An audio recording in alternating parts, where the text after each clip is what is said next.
Hello, I'm Bobbie Bergquist from Quilters Treasure. And what I'm going to do today is start sharing with you knowledge that I've obtained in the 21 years that I've been teaching. It's come to my attention that there are many new quilters. The only new good benefit of the virus was that people had time to stop and sew, and this is why I felt the need to share the information I have to make it easier and fun. Also, I have learned a lot by doing the research on it, so even if you are an experienced sewer, you may find some of this information useful. As I go along, I have mentioned that I have links into my notes to go to different websites to retain the information and copy it down. I will be posting this on my website after I finish this broadcast and down to the point where I stop. Then you will be able to get the attachments and view them as well. To start with, no one person has all the answers. We are a combination of listening to multiple ways to accomplish any task. Taking what works for you, pardon me, and the combination of creating them in your own techniques is what makes it work. One block can have many names. The same applies to techniques: piecing, applique, embroidery, quilting, batting, and more. I have researched various experts on these subjects with references that you can find additional information. Please note there are many other excellent sources, such as YouTube. I chose various manufacturers with helpful information to assist you in your decisions that are best suited to you and your projects. Number one, everybody cuts differently. Only one person should cut the fabric for the entire quilt. No two people will cut the exact 7-inch block. If all of your blocks are the same, you have a 50-50 chance of making a square quilt. Two, you must use the same mat, ruler, cutter, and sewing machine, or verify and adjust the second machine to the same setting. 3, use the measurements on the ruler is more accurate than using a cutting mat. 4, square off your fabric before cutting for accuracy and to eliminate the V-cut shapes in your strips. 5 is understand the tools that you use, and we're going to go over those today. What basic tools do you need to start quilting? Sewing machine, steam iron, fabric, wadding or batting, pins, needles, threads, tape measure or ruler, just to mention a few. The next section is provided by the Sewing Parts online, and I've attached a link that you can go to that website. We're going to talk about a bobbin. A bobbin is a stitch formed by looping the bobbin thread and the needle thread together. There is an illustration of that. Basically, the spool is a second spool of thread.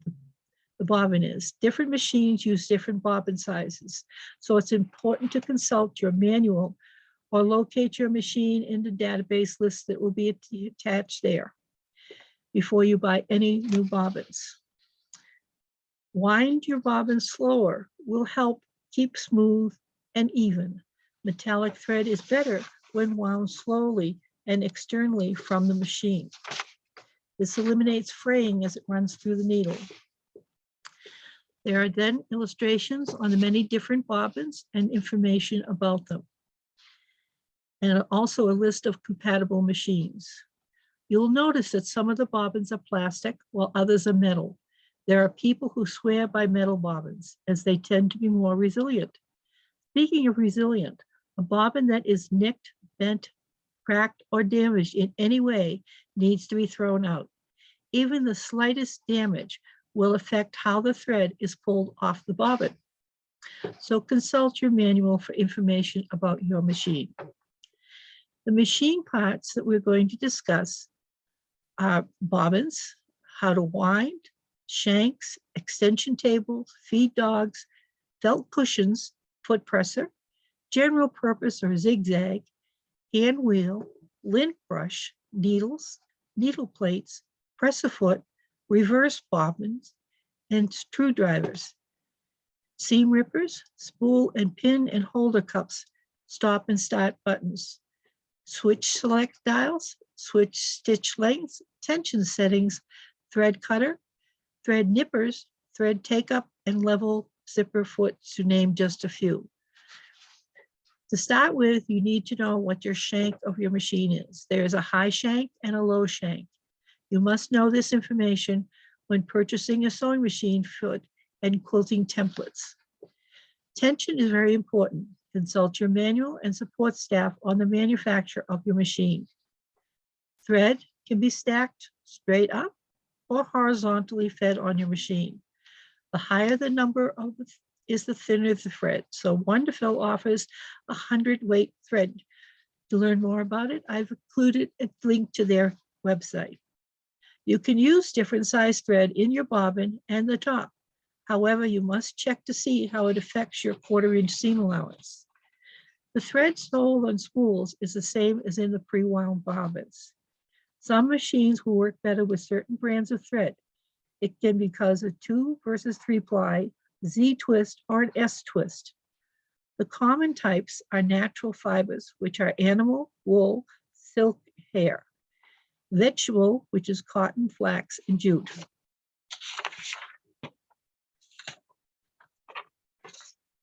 There is another handout that I pulled up for you, and it's from YLI, and it's the Thread of Truth, a factual looking at sewing thread. In here, you will find common types of thread: the natural, regenerated, man-made, how is thread made, the twist directions, the different thread types, such as spun threads, core spun threads, continuous filament threads, textured threads, and monofilament threads. Also addresses thread sizing and the sizing system that is used. We also discuss in this the thread weight and explains to you how this is determined. They're also implementing a text system to make it consistent, because all manufacturers have different ways of doing this and calculating it. There's an illustration about the needle, and also it is a list of what the threads are that are used with different type of weights of fabrics: the heavyweight, the medium weight, and the lightweight. And it goes into the type of fabric. We're going to discuss more on the sewing machine needles later. What makes good thread is also covered in here, and hand sewing needles. The elongation is the amount of thread stretches before it breaks, and they go into more description on that. Uniformity, ply security, lubricancy, strength, twist are just some of the things we're going to discuss in this packet. I'm not going to take the time on the video because it's very confusing, and it's better if you can read it, go back and reference it. We're also going to discuss in this color fastness, whether you can wash it, what happens to it once you use different threads. Not all threads are created equal. So that's why this is very important that you download this and you do that for reference. There's also a glossary attached for all the different terms that will help you when you're following directions. So that is what the handout is for threads by YLI. And it does address other manufacturers. I've tried not to be specific to only one manufacturer, but to offer you suggestions. Now, how do you choose the right sewing machine needle? I have an attachment that tells you that. It is an easy way to remember the coalition between European numbers and the exact diameter of the needle. 100 needle is 1 millimeter in diameter. Thus, a 90 millimeter is 0.9 millimeters. The diameter needle of 110 is 1.1 millimeter in diameter. So the European is the first number, such as 60, and 88 would be the American number. So it's written 60/8. So that's how you tell the different needles. The rule of sewing, the finer the needle, The finer, the thicker the needle, the more heavyweight fabric it needs, the thicker able to penetrate it. A lighter, delicate fabric will be damaged by a thick needle, and thus needle needs to finer needle. Here's example of which needles to use for which fabric below. Since each type of the fabric comes in different weights, there is no one-size-fits-all answer to the question of which needle to use for each fabric. Take denim, for instance. There are thin, lightweight denim fabrics, and there are heavy denim fabrics. The thicker fabrics will need thicker needles. So take this as a general guide to help you learn rather than the set in stone rule. Fabric weight, if it's lightweight, such as gauze, crepe, chiffon, tulle, organza, silk, voile, tricot, net, and lace, would take a 65/9 or a 70 to a 75/11.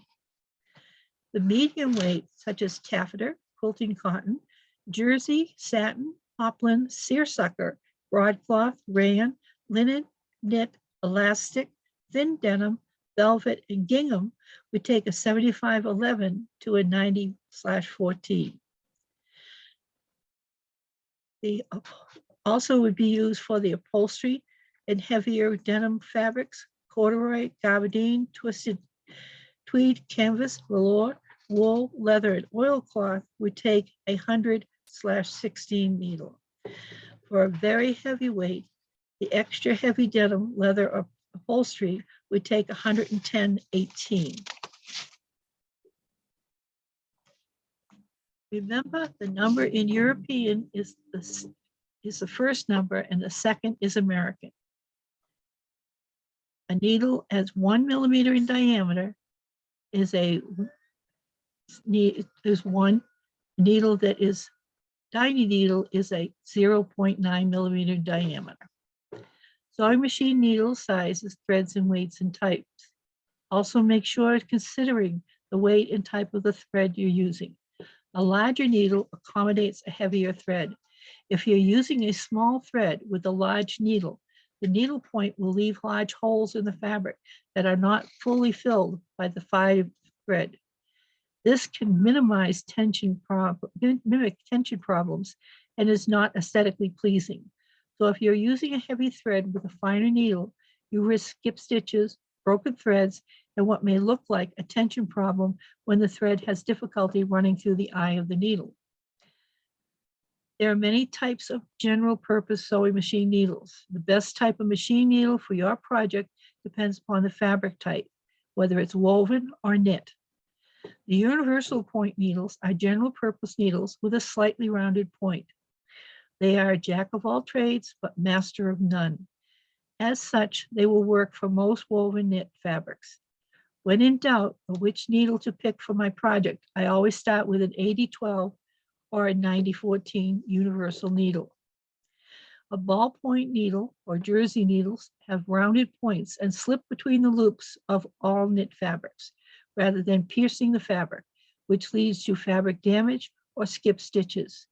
Because these are made especially for sewing or knits, choose a ballpoint needle when you know your fabric is a knit.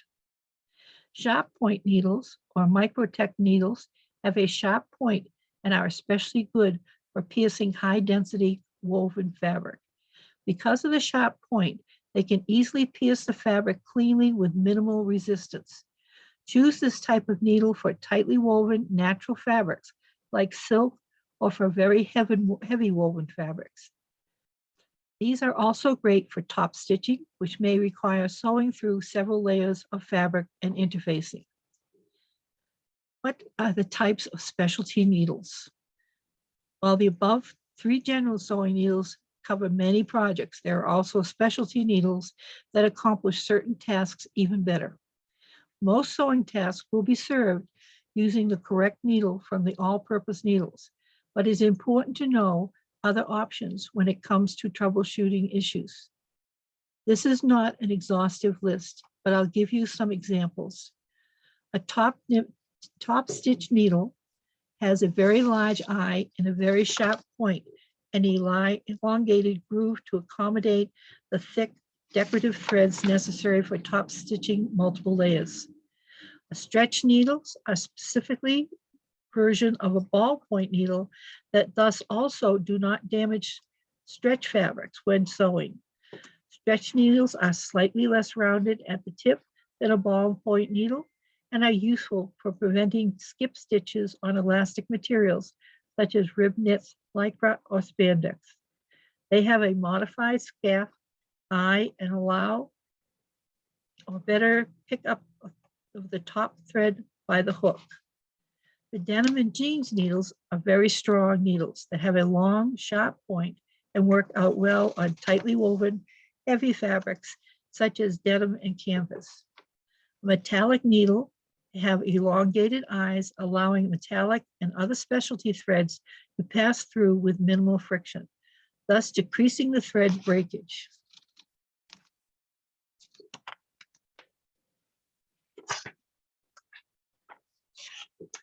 Machine embroidery needles are used for machine embroidery with rayon, polyester, and even cotton threads.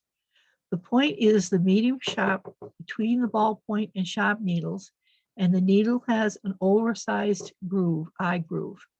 These features protect the delicate threads against ultra friction while embroidering. The leather needle is when you're sewing with leather, is a wedge-shaped needle that resembles an arrowhead.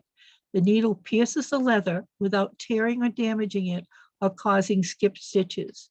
Skip stitches are formed in the leather when the leather grabs the needle and does not let go as the stitch is formed. Do not use leather needles on knits or woven fabrics. Quilting needles have a special taper to their shape and point, making them perfect for machine quilting, especially piecing. Their tapered design penetrates multiple layers of fabric and even areas which are intersecting seams easily. Twin needles, also known as a double needle, there are two needles that are located on a single shaft that produces two rows of parallel stitches. The twin needle I most use when I'm sewing is on hems and garments, making full covered stitches. They're also used for pin tucks, decorative top stitching, and heirloom sewing. Always use the hand wheel to advance your needle when you start to sew with a twin needle to make sure it won't hit the presser foot below, picking up speed. Been there, seen that, broke the twin needle in the past. When purchasing a twin needle, the first number of the package is the distance between the needles. The second number is the size of the needle. These double needles come with many different types and points such as denim, stretch, universal, and more. There are also triple needles if you find yourself needing a line of 3 parallel stitches. There is a hem needle, also known as a wing needle, has a wide blade or wing on each side of the needle. This cuts a decorative groove in the fabric each time the needle is passed through. Other types of needles are also available with double eye needles, which are universal needles with 2 eyes for 2 different threads. There's a quick threading needle, which has a slot on the side to slip the thread into the eye, and I'm sure there are ones I'm failing to mention. So, are sewing machine needles universal and interchangeable? As you can see, all sewing machine needles are not universal and interchangeable. Yes, there is a universal type of needle that works great for many projects, but selecting best needle for your project may mean choosing a sharp or ballpoint needle instead of for better results. Or sewing needle may work perfectly for one project, but may cause minor issues for another. A leather needle will not work well on knits, and a ballpoint needle won't work well on thick woven fabrics. Taking care to pick the appropriate needle for your sewing is worth the time. What sewing machine needles should you keep in your box? Choose a sewing machine needle may be very complicated with all the options, but just know in many cases there are several right answers for a needle that will work. If you're not sure what needle, when you first purchase a sewing machine, I recommend you purchase a universal needles, sharp needles, ballpoint or stretch needles, and top stitch needles, each in a few different sizes. If you want to sew leather, or have other specific needs, such as twin needle stitching and those specialty needles, you add those to your collection as well. When is it time to change a needle? Always change a needle if you significantly change the weight of thread or type of fabric, for instance, from a knit to a woven. Some sewers recommend changing needles after every project, a certain number of stitches or amount of time, but that's not always necessary. A dull needle or bent needle through can make wreak havoc in your sewing project. There are some indications that it may be time to change your needle. 1, threads breaking. 2, popping sound when puncturing the fabric suggests the needle tip is dull or damaged. Skipped or uneven stitches. Large punctures in the fabric. If you never change needles, check out the tutorial on how to change a needle that is referenced. You can also go to your manual. How to check a needle before sewing. Sewing with a bent needle is a bad idea, since the needle could break while sewing and injure someone or something else. To check the needle if it's bent, remove it from the machine. Lay it flat on the shank on a flat surface. If the distance between the shaft of the needle and the flat surface is even, you're good to go. If not, discard the needle and try another.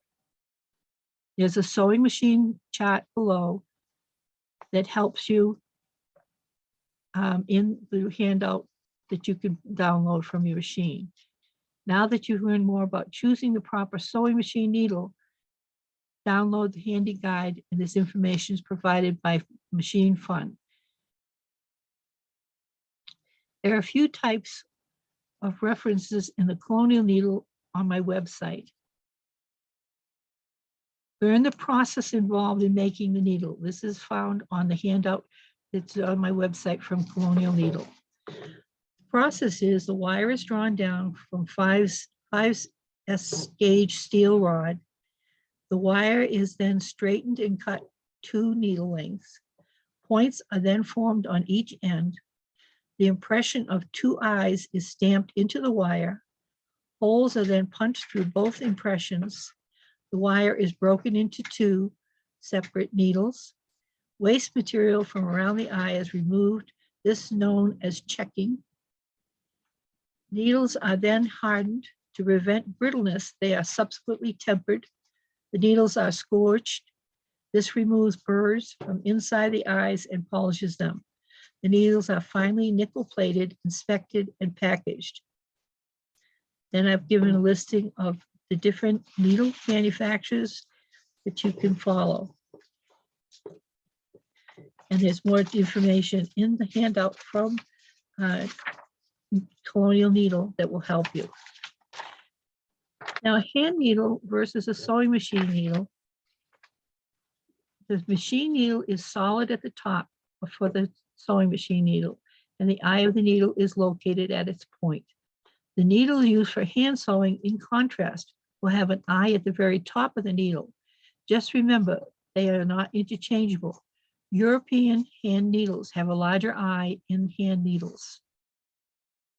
Also important is to know about our irons. There are 3 typical types. There's a standard steam iron, which is like Oslo project iron. The stand drops down for idling and closes when lifted. There's a Panasonic cordless. Check when checking irons, because the volume of heat can vary on different irons. Irons will wear out in approximately 5 years with heavy use. The design wall is also very helpful. You can make one from commercially made, as simple as a piece of polar fleece, flannel, or tablecloth with a flannel backing. Solid backing should be 1/2 to 3/4 inch. You can go to Lowe's or Home Depot with some straight pins and try them out. They work very well. Marking pins are another very important thing. Permanent markers are available for tracing designs or patterns onto fabric, but always consider the intended purpose of the quilt and how it will be used. There are many types of temporary air or water erase, heat erase, soap, chalk in various forms, wax, jelly roll pens, ceramic, and graphite pencil. Marking tools are meant to transfer notations or designs for using quilting or sewing. There are many reasons quilters and sewists use marking tools, marking where two pieces should meet, marking a quilt design on a quilt top, tracing a pattern onto fabric, just to name a few. You may want permanent or temporary markings. The first and most important thing to remember about a marking tool is always test your marking before beginning. This cannot be stressed enough. Choose your marking tool based on what you need marked, for the fabric to be marked and how the markings will be used. Permanent markers are available for tracing designs or patterns onto fabric, but always consider the intended purpose of the quilt and how it will be used. There are many types of temporary markers.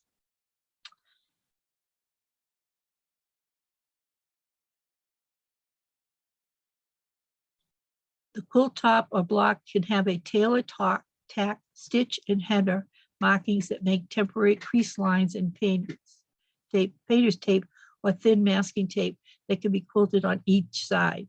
Be sure to consider the pros and cons about using markers that have frozen first. Each of these markers have pros and cons. For instance, air erasable markers often disappear in humid weather. Water-soluble markers, if used for quilting designs, may also go through the fabric and mark the batting, so it may take several washings to remove it. Some colorful temporary markers can stain threads that pass through the lines or leave faint shadows. Quilting designs may be marked with loose chalk powder using a perforated paper or plastic template and a pouncer. All hope is not lost, but there are many, many choices, and you're sure you'll find the one that suits your needs. Just remember the important rule: always test your marker before you begin. You should be fine. Using the tape for marking straight quilt lines is also effective. When using a pounce, make sure that you fill the pounce marker with your chalk and then pound it approximately 100 times to get the chalk into the pounce so that it will work more effectively. The benefits of using a marking tool is they're good for making Y seams or insert seams, stop points where curved seams should meet. Marking tools can be used for marking quilt designs on a top or for hand quilting. They can show placement for applique or embroidery designs. The care of your tools and supplies, they should be organized and stored in containers as needed. Most markers need to be stored with caps on, lying flat. In hot weather, some will last longer if refrigerated. Chalk markers should be secured and covered to keep the loose powder in place. Remember, when using pounce markers to start, you must bang the tool approximately 100 times to work the chalk into the pad. What I wish I knew before I started using marking tools: don't always believe the hype on a new marking tool. Remember the first rule of marking tools: always test the marking tool on the same fabric of your project. For more information, I've given you a link. Scissors are another topic we're going to cover, and how to use them. Wondering which type of sewing scissors you need for your project. Each one is designed to do a different job. I will discuss a collection that will help you decide which ones to use. When you're into crafting or sewing, a pair of scissors always comes in handy, and I can absolutely relate to that. I just don't have them for display, but I own them because they're functions. Basically, scissors are made for cutting. However, each type of sewing scissors has a corresponding purpose depending on what craft you're about to do or material you're going to use. Learn the right sewing scissors for your material. Whatever your craft you're doing, you must work on familiarizing yourself with different types of scissors. There's a wide variety of scissors for every project. It's important we know the right ones to use to avoid wasting time and money. Plus, using the right scissors gives you the best comfort when cutting. Check out the different sewing types in the market. There's embroidery scissors. They have a thin, sharp tip that is recommended for accurate and safe cutting threads on the back of embroidery. They are generally small in size, and its length ranges between 3 to 6 inches long.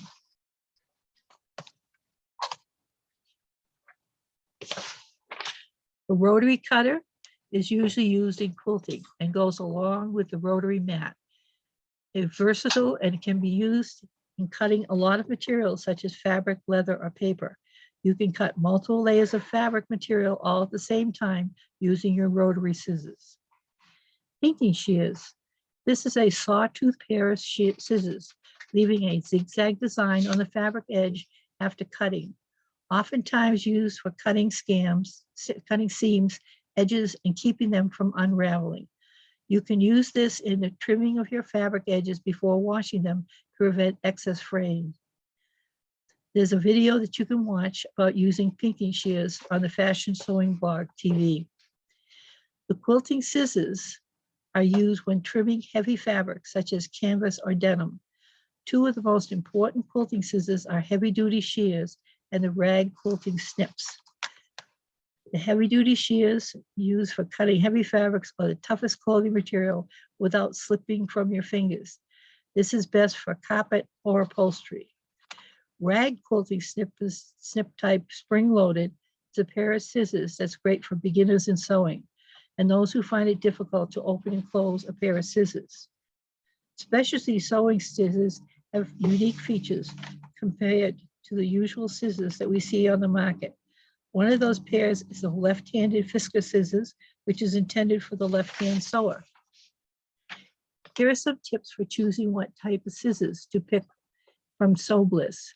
All this information will give you an insight as to what is necessary sewing scissors you'll need for your next sewing project. And this would help anyone aspiring to start their sewing craft to decide what to buy.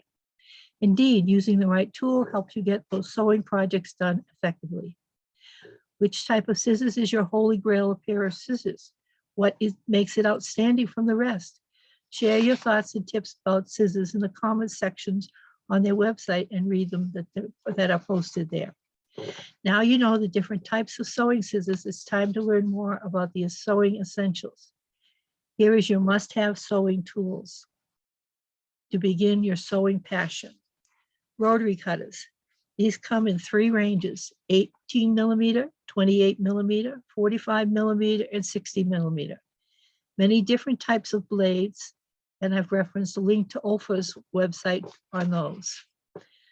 Rulers are the workhorse of the piece world. Quilters Rule offers a variety of rulers, from their signature line of fabric gripping rulers to specialty rulers. The rulers manufactured for others to be the latest consumer requested basic block and simple stripes. Delve in the depths of their rulers, and all the products in their categories are measuring devices. Fabric gripping rulers were designed by Betty Grail starting in 1983. They are the oldest and still most successful ruler used today. These rulers used for stripping, cutting, and squaring up. They have a 1 inch, ½ inch, ¼ inch, and 1/8 inch marking along with angle markings.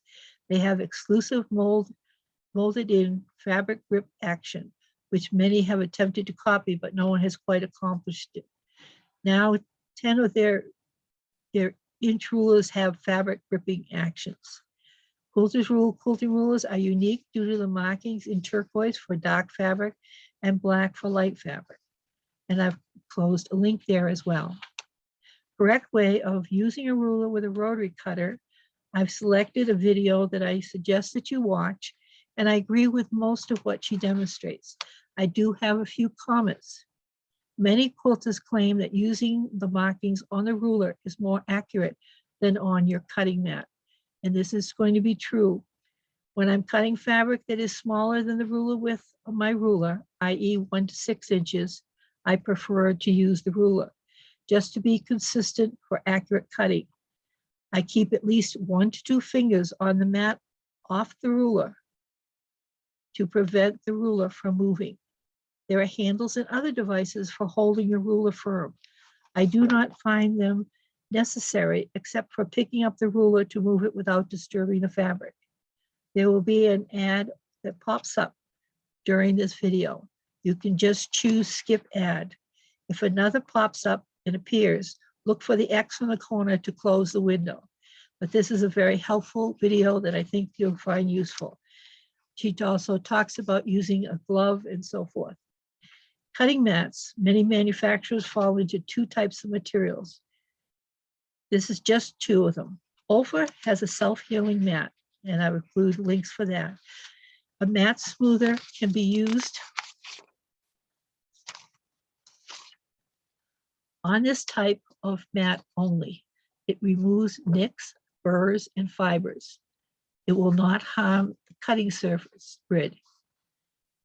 Quilters rule cutting mat and boards of all their pinnable mats are made from 0.10-inch thick, low density polyurethane.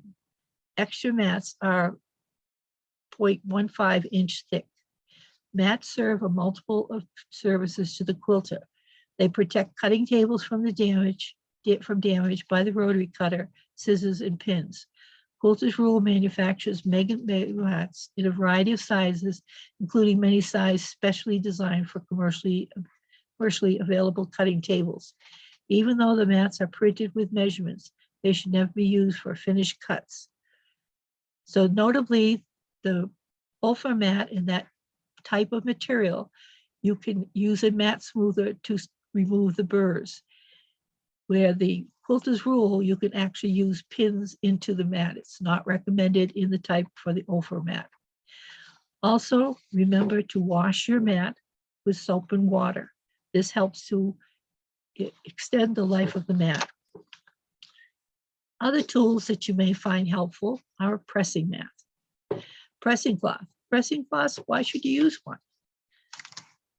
In Love Sewing Magazine, issue 22 is about a pressing cloth.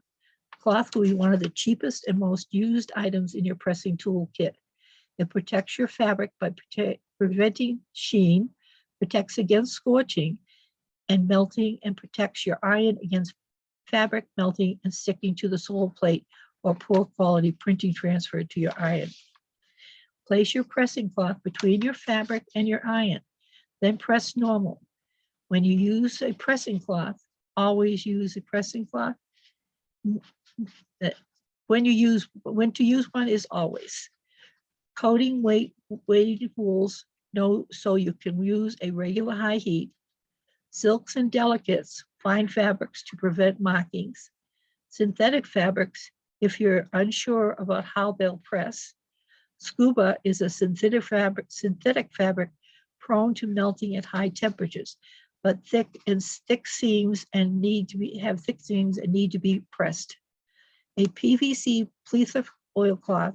These fabrics are all difficult to press, but you need to be able to flatten seams to get a nice finish. Always use a pressing cloth when ironing on fusible interface. Your interface will stick much faster, more evenly, is less likely to start coming off during sewing, and most importantly, you won't ever have a molten mess of interfacing stuck to the sole plate of your iron. Using a pressing cloth is old technology. A damp pressing cloth used with a dry iron was the only way to generate steam before steam irons were available. In fact, many tailors still choose a damp pressing cloth and dry iron over steam iron to minimize any marking of the cloth. You can buy pressing cloths, but why would you? A simple piece of unbleached or white cotton muslin is the most basic and most useful pressing cloth, but you can go to town and have a whole pressing cloth collection. Cotton, not polycotton.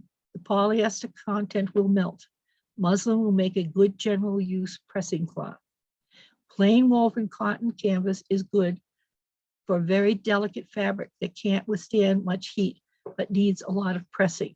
Using this damp can also help with pressing delicate fabrics. Silk organza sounds like a rather extravagant pressing cloth, but it will be useful to you and you don't need masses.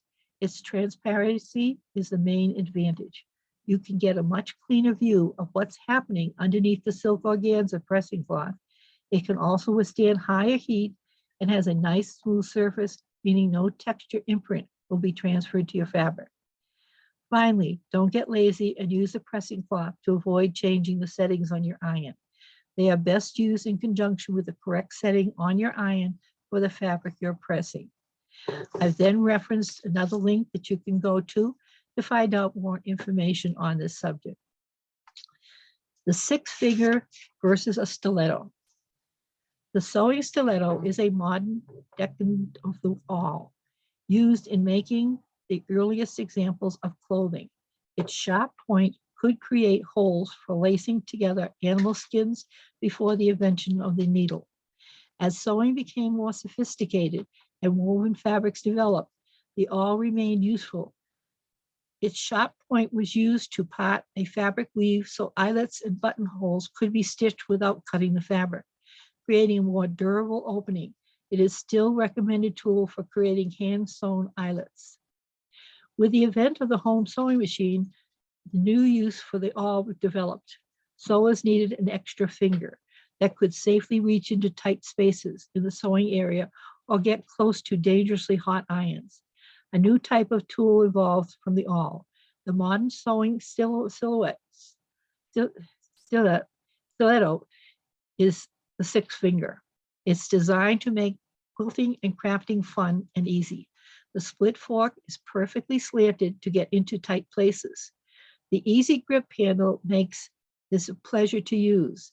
The 6-finger stiletto keeps fingers in a safe distance from sewing needles or hot irons when getting in close, perfect for applique and embellishments. This tool is designed to make quilting and crafting fun and easy. The split stiletto is perfectly designed with a slant and flat finger for guiding fabric and trims under the presser foot of the machine. It protects the fingers by keeping them away from the needle. The 6-finger stiletto is great for use for quilting, sewing, and craft projects. Used for machine applique, embellishments, hems, and bindings, also ribbon embroidery. It protects your fingers when ironing, gets in tight places with ease, and allows you to safely work very close to the needle of your machine. When using a larger piece of fabric, the task is much easier and the fabric won't fray as you turn it under, and your fingers won't have to work so hard to manipulate the tiny edges. The split fork is perfectly slanted to get into tight places. Used for quilting, sewing, and crafting projects for machine, applique, embellishments, hems, ribbons, embroidery. Used to control fabric fullness at the beginning and end of a seam. Whole seam allowances open for pressing to prevent burned fingers. Helps guide fabric under the presser foot when joining intricate lace and trims, when making a narrow and rolled hems. It holds the seams allowance flat when joining quilt blocks. Great for machine piecing and ribbon embroidery. The fingers on the stiletto help to create flowers and stems in home decor. You're used to place even pressure against the cord, prevent fabric from slipping or bunching when making covered cording. Applique holds the seam allowance when pressing it over the edge of a template. Keeps the applique flat and edges tucked in and folded during machine applique. And I've included a picture of that, and it is a handy tool to have. Batting, what everybody ought to know about quilt batting by AccuQuilt is the next one that you can print out from my website. It seems that we all have questions about which quilt batting should be used in our quilt projects. Many have fabric favorites that they have used for years. However, the makers of quilt batting and types of quilt batting to buy has exploded. The elements discussed in this blog on quilt batting can help you ask the right questions to choose the best product for any given project. It is wise to understand how you want your project to be used and ask the questions accordingly to determine the best batting for your quilt project. The topics in this blog are organized to reflect likely order of your needs, project purpose, project construction and use, quilt batting materials, quilt batting properties, and quilt batting maker links. Read all the way through to connect your goals with the best product. Quilt project purpose, how the quilt will be used, is the primary reason for choosing a specific batting. Quilts have been used to protect soldiers underneath their armor, to provide warmth, bed coverings, and in cold climates from babies to adults. Over time, added to these uses have been wearable clothing meant to be seen and wall decorations. Lighter purposes such as bed and table runners, tote bags, potholders, and placements have become popular. These diverse uses for quilts have helped drive different bat types.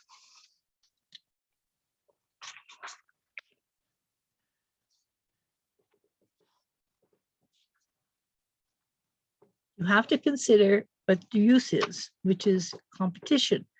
Different layers of batting provide a desired level of loft plus structure plus resilience.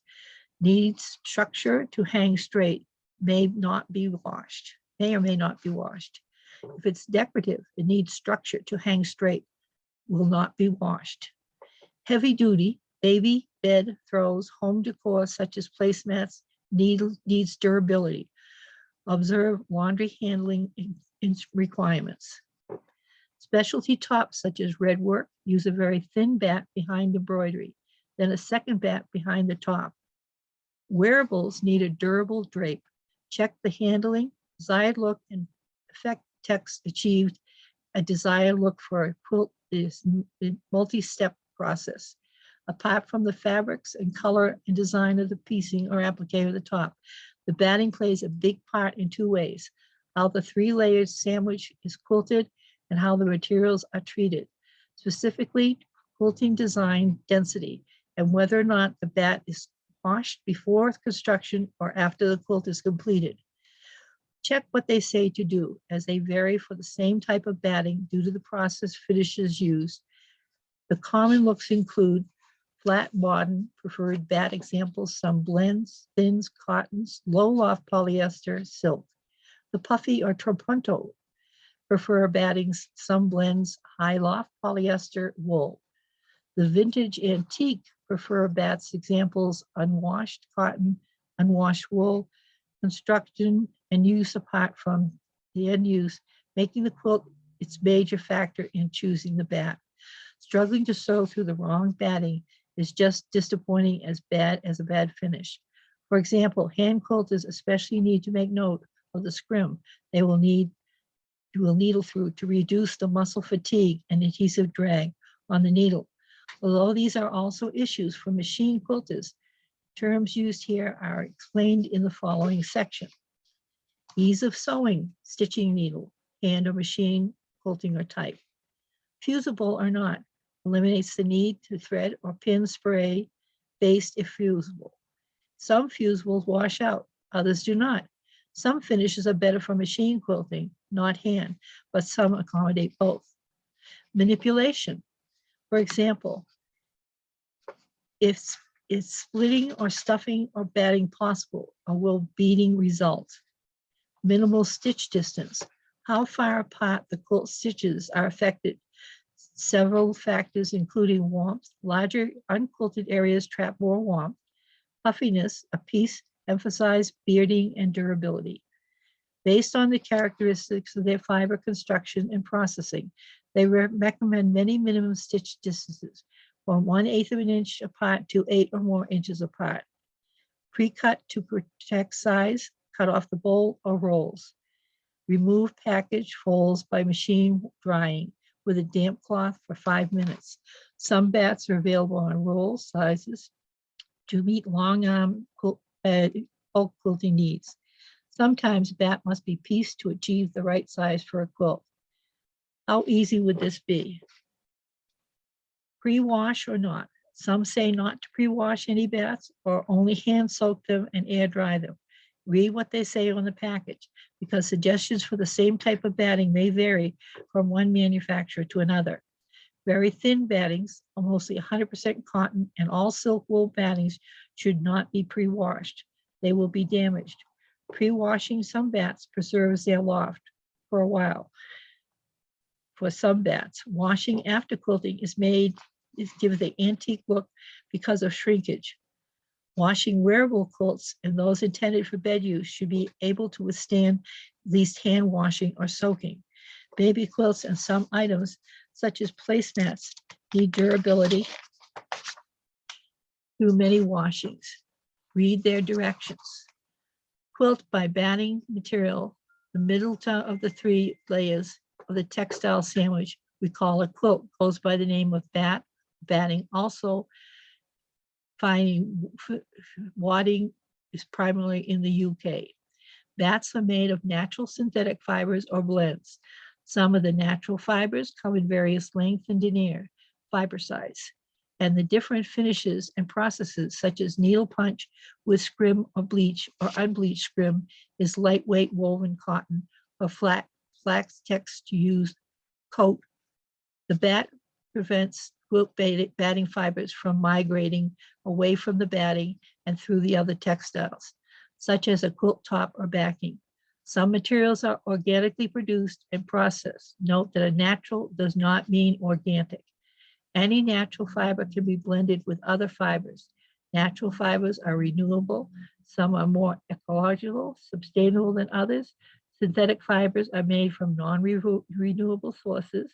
They provide quality not found in all natural batting, such as loft and structure, and are frequently used in blends. Bamboo is a natural antimicrobial properties, then blended with cotton or polyester. Shrinkage certainly less so when blended with a polyester. Very gentle laundering. Cotton, naturally breathable fiber. Great structure and durability. Washable, if not pre-shrunk, can shrink for an antique look. All the other bats may contain cotton seeds or oil. Con, blended by some manufacturers into their fibers for softness. Silk, soft and beautiful drape, washable on gentle cycle, shrinks up to 5%. Soy, fibers, blends with other types for a softer, more substantial, renewable bat. Wool is naturally breathable fiber, warm but not overly so. Has some loft like polyester machine, washable on gentle cycles and dryable synthetic fibers. Blends, combined with the best qualities of 2 fibers. Blends can be pre-washed or not. If not, the slight shrinkage will give an antique look. Microfiber mimics natural fibers used in blends. What defines a microfiber is size. A microfiber must be smaller than 1 denier. John Strauss, Director of Sales in Tuning America Group, gave us that information. Polyester is extremely durable, though heavily laundered, soft, warm, easy to needle. Quilt batting properties. The wide variety of bats on the market reflect the number of ways a quilter wished this middle layer of the quilt sandwich to behave. Do not presume, for example, that all cotton battens or cotton blends are alike. Read the package, talk to the retailer, ask other quilters and go to the maker's sites. Visit the quilt batting vendor at a quilt show. Many batting companies offer samples of their wares. Bearding fiber migration. Do not overdrive the quilt when laundering. Use high quality fabrics, not bargain bin, to prevent beading, lint from appearing on the quilt top.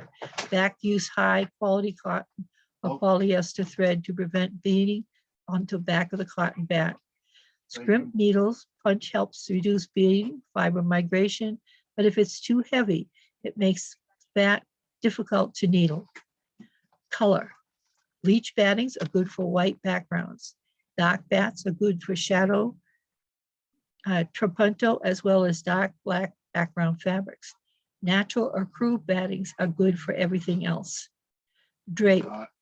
Clothing and bed quilts need drape. Wall hangings need structure, not drape. Finish, scrim needle, punch, or bonded. These finishes prevent bearding and fiber migration and add structure. Flame retardant. Baby quilts, crib bumpers, crafts such as pot holders. Read the package Contact the manufacturer if there is any toxicity concerns. It's insulated with pot holders, placemats, table runners, and clothing. Loft is the height or puffiness or the unquilted areas related to the heavy quilted areas. Resilience, whether the bat stays creased after folding or springs back to shape.